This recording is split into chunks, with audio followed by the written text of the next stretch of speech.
ইবাদত করেও জাহান্নামে যাবে যারা। বলেন তো চাচা, ইবাদত কাকে বলে?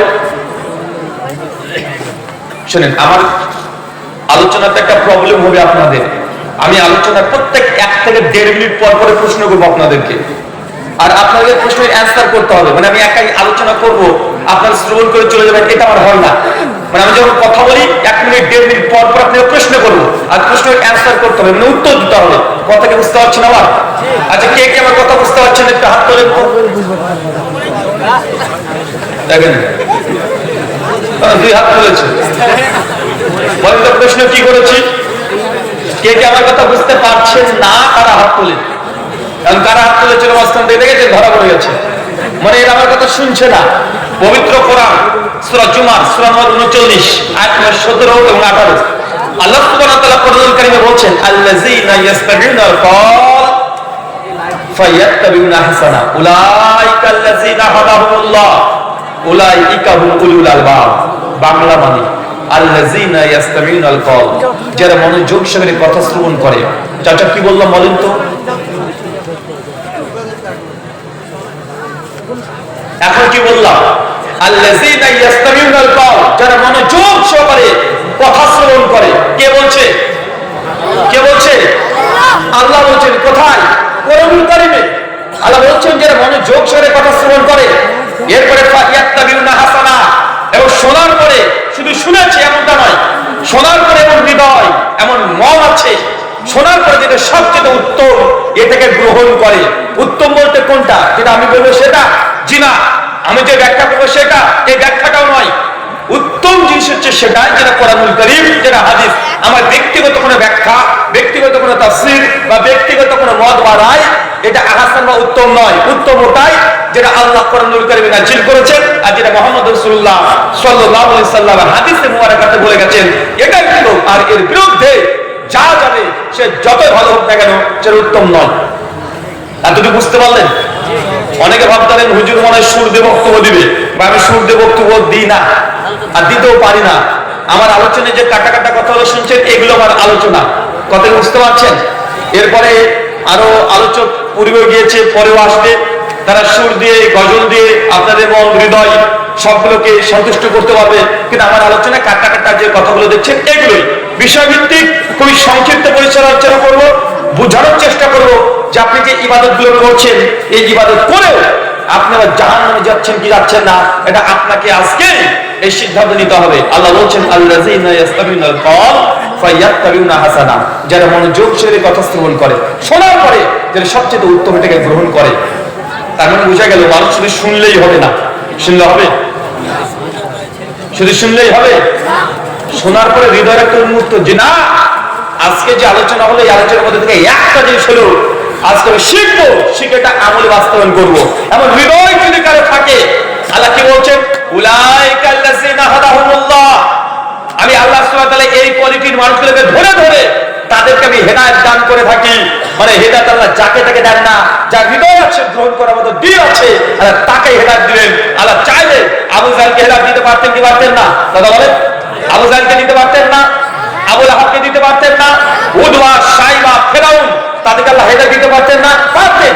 কিন্তু তাকে দেননি কেন? কারণ তাদের হৃদয় শোনার চেষ্টা করতো না। যখনই আল্লাহর নবী কোরআনুল কারীম পাঠ করতেন, সেই সময় আবু জাহল তো মানুষকে বলে বেড়াতো, তার অনুসারীকে, খবরদার মুহাম্মদের কাছে কেউ যাবে না। যখন কোরআন পাঠ করবে তার কোরআন শুনবে না, ওর হাতে তালি মারবে, সিটি বাজাবে, ওর কাছে কেউ যাবে না। কারণ মুহাম্মদের কাছে যে যায় সেই তার ধর্মকে গ্রহণ করে নাই। আবু জাহলের ভয় ছিল, তার জন্য সে কোরআন শুনতো না। আর যদি নাই শুনে, ভাই বলেন তো হেদায়েত পাবে? তার জন্য হেদায়েত পাওয়ার মাধ্যম শুনতে হবে। তার মানে সবার কথা শুনবেন ব্যাপারটা এমন নয়। শুনে মানবেন সবার কথা। আমি হুজুর হয়ে গেছে বক্তা, আমার প্রত্যেক কথাকে আপনাকে মানতে হবে এমনটা নয়। আলোচনা মানতে হবে আহসান, উত্তম জিনিস, যেগুলো কোরআন বা হাদিসের কথা সেগুলোকে মানতে হবে। বক্তা যে কথা বলছে সেটাই মেনে নিতে হবে। যেমন আল্লাহ কোরআন মাজিদে বলছে না, বা আমি যাই বলবো সেটাকে অন্ধের মতো আপনাকে মেনে নিতে হবে, এটা কোরআন বা হাদিস এই কথা বলছে না। আল্লাহ বলছে যারা মনোযোগ সহকারে কথা শ্রবণ করেন, যারা উত্তম এটাকে গ্রহণ করে, আমি আল্লাহ তাদেরকে মূলত হেদায়েত দিয়ে থাকি। আর এদের প্রশ্ন বলছে আল্লাহ উলুল আলবাব, এরা হচ্ছে প্রকৃত বুদ্ধিমান। মানে সবাই বুদ্ধিমান নয়। আল্লাহ সুবহানাহু ওয়া তাআলা আমাদেরকে এই কথাটি বোঝার তৌফিক দান করে, সকলে বলি আমিন। চাচা কি প্রশ্ন করেছিলাম বলেন তো? ইবাদত কাকে বলে? বলেন ইবাদত কাকে বলে? ইবাদত কোন ভাষা? জি, ইবাদত কোন ভাষা? আরে ভাই এতটুকু অ্যানসার করেন না ভাই, আমার সমস্যা এটা। মাথা আপনাকে কথা বলতে হবে। ইবাদত কোন ভাষা? আরো জোরে বলেন, কোন ভাষা? আরবি ভাষা। আচ্ছা ইবাদত তো আরবি ভাষা, আমরা নিঃসন্দেহে জনসাধারণ যারা আছি তারা আমরা আরবি ভাষার পণ্ডিত না। আচ্ছা ইবাদত বলতে মাতৃভাষায় বাংলা ভাষায় ইবাদত কাকে বলে?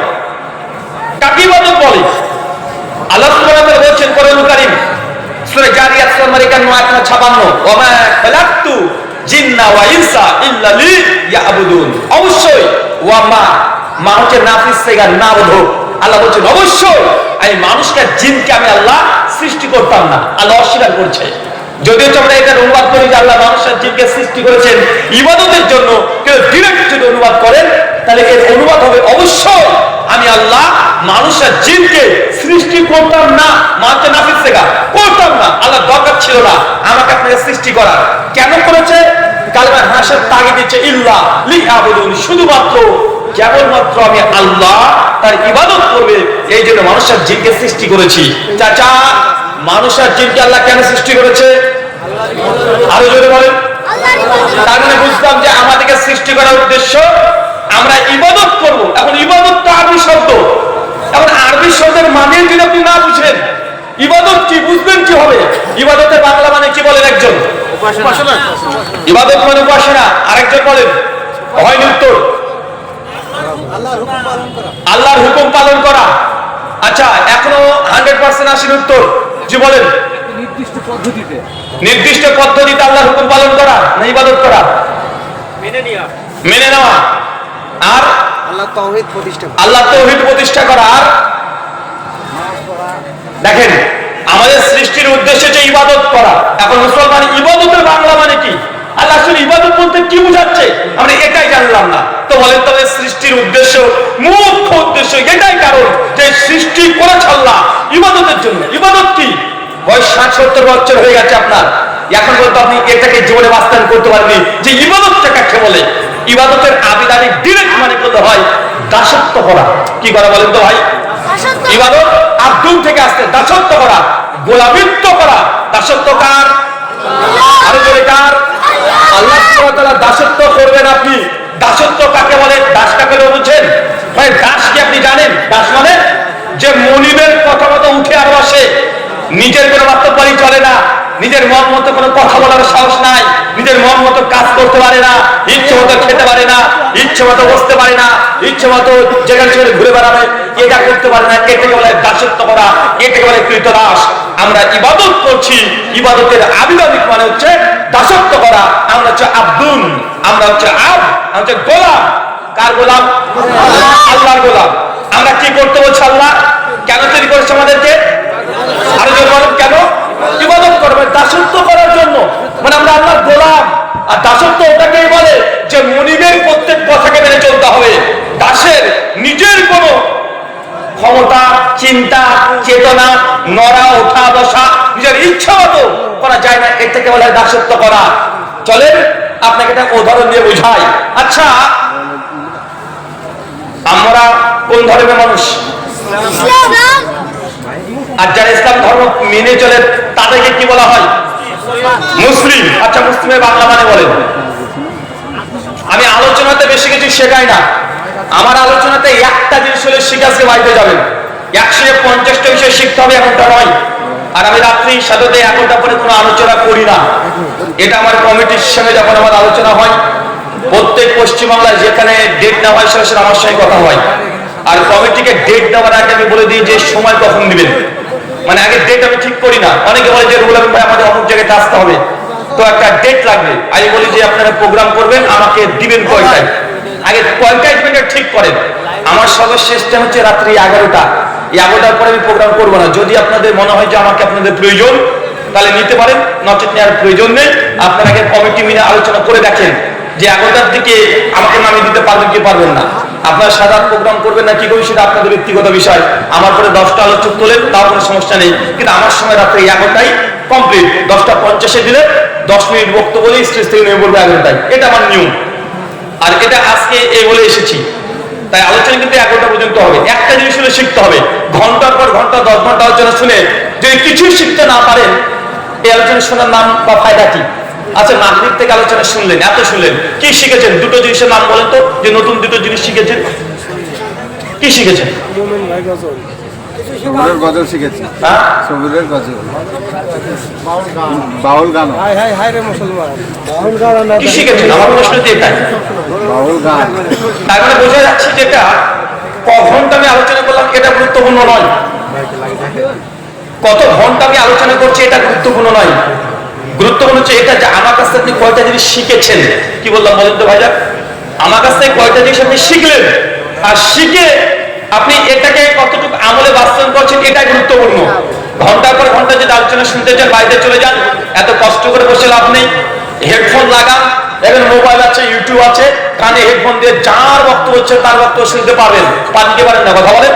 এখন যদি মনে করেন যে শেখ আব্দুর রাজ্জাক বিন ইউসুফ হাফেজাহুল্লাহ তার বক্তব্য শুনবো, ইউটিউবের নাম লিখলে হাজার হাজার বক্তব্য আসবে কি আসবে না? জ্ঞান অর্জন করার মাধ্যমে অভাব নেই, জ্ঞান অর্জন করার মাধ্যমে অভাব নেই, কিন্তু হাজার হাজার আলোচনা ইউটিউবে জলসা ওয়াজ মাহফিল মজুদ আছে, কিন্তু আমরা